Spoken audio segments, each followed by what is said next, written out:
Hello students, आपका इस नई वीडियो में बहुत बहुत स्वागत है। तो आज हम इसमें 20 इंपॉर्टेंट क्वेश्चंस लेकर आए हैं, जिनको हम बारी बारी से देखेंगे। और 4 ऑप्शंस दे रखे हैं, जिनमें कोई एक ऑप्शन सही है। तो इस प्रकार हमें बहुत मज़ा आने वाला है इस वीडियो में। तो पहला प्रश्न हमारा दे रखा है, हिंदी की प्रथम रचना है। ऑप्शंस दे रखा है दोहा कोश, बी पृथ्वीराज रासो, सी श्रावकाचार और डी भारतेश्वर बाहुबली रास। तो क्या आपको पता है? अगर नहीं पता है तो मैं बताता हूँ। तो हिंदी का जो प्रथम रचना है, याद रखना है, तो वो ऑप्शन सी सही है। हिंदी की प्रथम रचना श्रावकाचार है। क्वेश्चन 2 देखते हैं। क्वेश्चन 2 है, हिंदी का प्रथम महाकाव्य है। तो ऑप्शन है खुमान रासो, बी साहित्य लहरी, सी पृथ्वीराज रासो और डी साकेत। तो इसमें से हिंदी का प्रथम महाकाव्य कौन सा है? तो याद रखना है, हिंदी का प्रथम महाकाव्य है डी, यानी ऑप्शन डी सही है, साकेत। और ये साकेत किसने लिखी है? ये मैथिली शरण गुप्त की रचना है। ठीक है, अगले प्रश्न की तरफ चलते हैं। तो हमारा अगला प्रश्न है प्रश्न 3 कि निम्नलिखित में कौन सा ग्रंथ आदिकाल का है? तो ऑप्शंस दे रखे हैं, ए रामचरितमानस, बी पद्मावत, सी पृथ्वीराज रासो और डी कामायनी।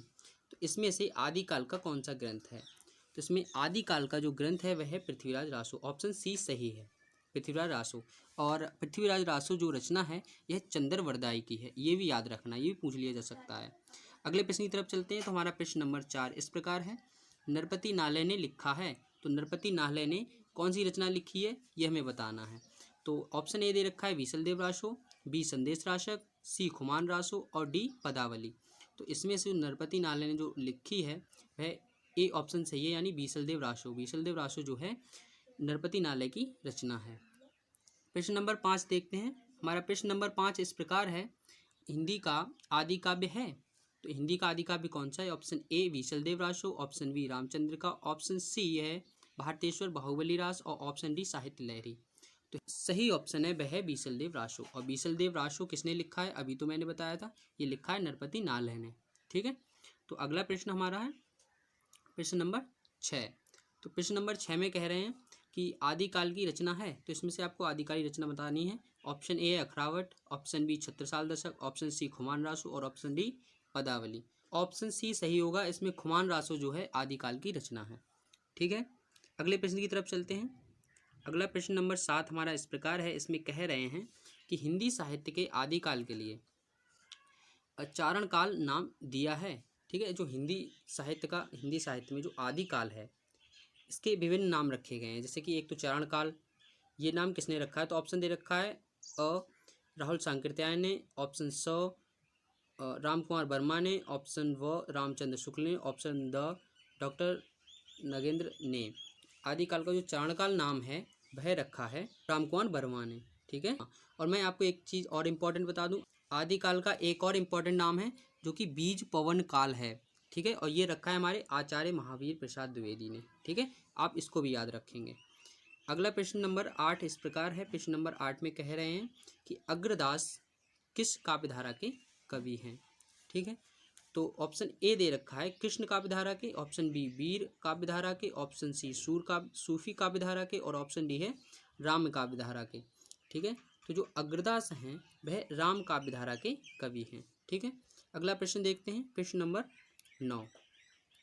प्रश्न नंबर 9 है कि मैथिली शरण गुप्त किस युग के कवि हैं। तो ये तो आपको पता होना चाहिए, बहुत ही आसान है। ऑप्शंस दे रखे हैं, ए शुक्ल युग, बी द्विवेदी युग, सी छायावादी युग और डी छायावाद उत्तर युग। ठीक है, तो आप बताइए इसमें कौन सा ऑप्शन सही है? तो जो मैथिली शरण गुप्त जी हैं ये द्विवेदी युग के कवि हैं। ठीक है, अगला प्रश्न देखते हैं। प्रश्न नंबर 10 आता है। प्रश्न नंबर 10 इस प्रकार है, इसमें कह रहे हैं कि निम्नलिखित में कौन प्रेमाश्री शाखा के कवि नहीं है। ठीक है, तो आपको ये बताना है। तो ऑप्शंस दे रखे हैं, तो जायसी, बी सूरदास, सी मंझन और डी कुतवन। ठीक है, तो इसमें कौन से कवि जो हैं प्रेमाश्री शाखा के नहीं हैं? सही आंसर होगा सूरदास, क्योंकि सूरदास जो है प्रेमाश्री शाखा कवि नहीं है, ये कृष्ण भक्ति शाखा के कवि हैं। ठीक है, अगला प्रश्न देखते हैं। प्रश्न नंबर 11। प्रश्न नंबर 11 इस प्रकार है, इसमें कह रहे हैं कि निम्नलिखित में श्रृंगार और लक्षण ग्रंथों की रचना किस काल में की गई है। ठीक, तो ऑप्शन ए है आदिकाल, ऑप्शन बी भक्तिकाल, ऑप्शन सी रीतिकाल और ऑप्शन डी वर्तमान काल। ठीक है, तो श्रृंगार और लक्षण ग्रंथों की रचना रीतिकाल में हुई है, तो ऑप्शन सी सही हो जाएगा। ठीक है, यहाँ पे ऑप्शन सी सही होगा। अगले प्रश्न की तरफ चलते हैं। अगला प्रश्न, प्रश्न नंबर 12। अगला प्रश्न इस प्रकार है कि निम्नलिखित में कौन प्रेमाश्रयी शाखा के कवि नहीं है। तो प्रेमाश्रयी शाखा के कौन से कवि नहीं है, तो और ऑप्शन दे रखा है A Jayasi, option B Surdas, option C Kutban और ऑप्शन डी है मंजन। ठीक है, तो इसमें प्रेमाश्रयी शाखा के जो कवि नहीं हैं वह हैं, अभी तो मैंने बताए थे, तो वो हैं सूरदास। ठीक है, ये प्रेमाश्रयी शाखा के कवि नहीं हैं, ये भक्ति शाखा के कवि हैं। और भक्ति शाखा के अंदर ये राम भक्ति शाखा के कवि नहीं है, कृष्ण भक्ति शाखा के कवि, याद रखना। ठीक है, अगले प्रश्न की तरफ चलते हैं। अगला प्रश्न नंबर 13 इस प्रकार है कि ज्ञानाश्रयी काव्यधारा के कवि नहीं हैं। ऑप्शन हमारे इस प्रकार दे रखे हैं। ऑप्शन ए है Kabirdas, option B Nanddas, option C Malikdas और ऑप्शन डी जो है वह है रैदास। तो इसमें से जो सही ऑप्शन हो जाएगा वह है नंददास। ठीक है, ये ज्ञानाश्रयी काव्यधारा के कवि नहीं है, ये भक्ति शाखा के कवि हैं। और भक्ति शाखा के अंदर यह, उसमें उसके भी 2 भाग हैं, तो भक्ति शाखा के अंदर ये कृष्ण भक्ति शाखा के कवि हैं। ठीक है, सूरदास की तरह। अगला प्रश्न नंबर 14। अगला प्रश्न हमारा इस प्रकार है, इसमें कह रहे हैं कि ज्ञान मार्गी शाखा के कवि हैं। तो ये तो सबको पता होना चाहिए कि ज्ञान मार्गी शाखा के कवि कौन है, तो वह हैं कबीरदास। ठीक है, अगले प्रश्न की तरफ चलते हैं। अगला प्रश्न 15 है, कबीर के गुरु का नाम था। तो इसमें कबीर के गुरु का नाम कौन सा था, तो ऑप्शंस दे रखे हैं। ए वल्लभाचार्य, बी रामानंद, सी नरहरिदास और डी है रामकृष्ण परमहंस। तो कबीर के गुरु का नाम जो था वह ऑप्शन बी सही हो जाएगा, रामानंद। ठीक है, याद रखना है कबीर के गुरु का नाम रामानंद। अगले प्रश्न की तरफ चलते हैं। प्रश्न नंबर 16 हमारा इस प्रकार है कि कबीर के दोहों को नाम से जाना जाता है, यानी कबीर के दोहों को किस नाम से जाना जाता है। पहला दे रखा है दोहा, बी सवद है और ऑप्शन सी दे रखा है शाखी और डी पद। तो क्या आपको पता है, ये तो बहुत ही आसान है। तो कबीर के जो दोहे हैं उसको साखी नाम से जाना जाता है, तो ऑप्शन सी जो है वह सही हो जाएगा। अगले प्रश्न की तरफ चलते हैं। प्रश्न नंबर 17 इस प्रकार है, विद्यापति कवि हैं। इसमें ऑप्शन ए है भक्ति काल के, ऑप्शन बी रीति काल के, ऑप्शन डी भक्ति का आदिकाल के और ऑप्शन डी है आधुनिक काल के। ठीक है, तो इसमें विद्यापति किस काल के कवि हैं, तो जो सही ऑप्शन हो जाएगा आदिकाल के। ठीक है, ऑप्शन सी सही है कि विद्यापति जो कवि हैं वे आदिकाल के कवि हैं। ठीक है, अगला प्रश्न इस प्रकार है, प्रश्न नंबर 18।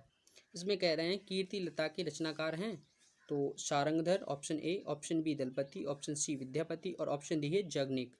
तो आपको बताना है, अभी हमने जो विद्यापति की बात की थी वही कीर्ति लता के रचनाकार हैं, आपको याद रखना है। ठीक है, अगला प्रश्न हमारा है 19वां। तो क्वेश्चन 19 में कह रहे हैं अष्टचाप के कवि नहीं हैं।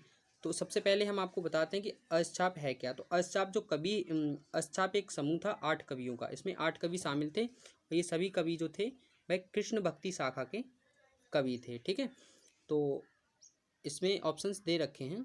ऑप्शन ए है Surdas, option B Kumbhandas, option C है तुलसीदास और ऑप्शन डी है कृष्णदास।